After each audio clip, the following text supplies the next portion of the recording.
morning, and I really appreciate the way you have conducted this online forum.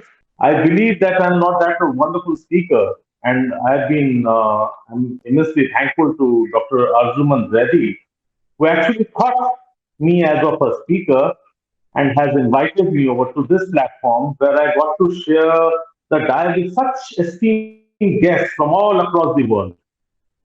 And that includes, I heard Mr. Tushar Gandhi, Mr. Dipankar Roy, Sadhvi ji, Mr. Navakumar, and they all were really, really explicit. I should say, I should mention that the global awareness was clearly visible, and I had never such insight. And that has given me courage to actually speak over here.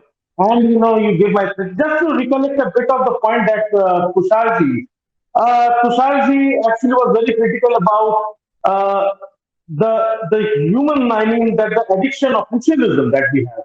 Why should we have a particular day to celebrate some such important aspects of life, human rights? Similarly, Mr. Dipankar, he spoke about hypocrisy while we talk about actual human rights. And he said that we actually need to raise the voice that actual human rights are being threatened. Saviji was very correct that ignorance, and that could only be get rid with a timeless teaching, the ignorance that actually brings in the difference among the human beings. Raha Kumar went a step ahead and he gave a fine insight about how we should be giving more voice to youth in all the activities that can bring in any change in policy making and that can make the wonderful, wonderful. And that gives me some courage to bring in some insight. And it's very interesting. It's very interesting because while I enjoyed listening to such wonderful speakers, one thing was very clear that we all know that whether we talk about 30 human rights or 17 SDGs, they are all at a distant success until we learn to grow as a global city. We, when we are in India, right, we are actually accustomed to live with a lot of people, a lot of colors, creeds, lot of sects, and everything. So here we find a problem when we say that, okay, here we live as a Muslim, as a Hindu, but we somehow we need to grow as an Indian. Similarly, it's welcome. It's welcome very much to grow with nationality. Everyone is born with a nationality. It's very good to want and rise and grow with, like an Indian. But at the same time, we need to feel as a global citizen. We need to aid somewhere because we are human first. We are human, and we are closing our extinction. So let me say, when we talk about global peace, we need to understand that peace isn't possible with nuclear warheads trained at each other. Peace can't exist with weaponry or pharmaceutical and drug war. You know what actually hypocrisy is? Hypocrisy, I believe, is why we are having this forum. There are countries which still believe in invading the neighbors. There are countries which still believe that if we supersede or flex our muscles, we can actually outspeak or mom those who are beneath us. Why do we have G20s and what is the G all about? The G is all about the greatness of few. The problem is when we start accepting the greatness of few, we actually try to silence who are not that great. We start believing that there are people who are not that great. And I have problem with that. I'm sorry if I'm being a little bit, and I mean, if you find me at rage, but yes, I am at rage. Because I find a big hypocrisy that we want to achieve 17 SDGs and 30 your human rights within a parameter, within a deadline of 15 years, in which we have already spent 2 years fighting with a virus which we believe is born on the laboratory table. So these are all hypocrisy that we are living in. We are all aware that what kind of risk we have. We are all aware that the guns that your terrorists are getting are prepared in the same manufacturing units that are supposed to be preparing weapons for your soldiers. So this is basically the problem is with the commercialization. The problem is with profit making. The problem is with making money out of anything but humanitarian causes.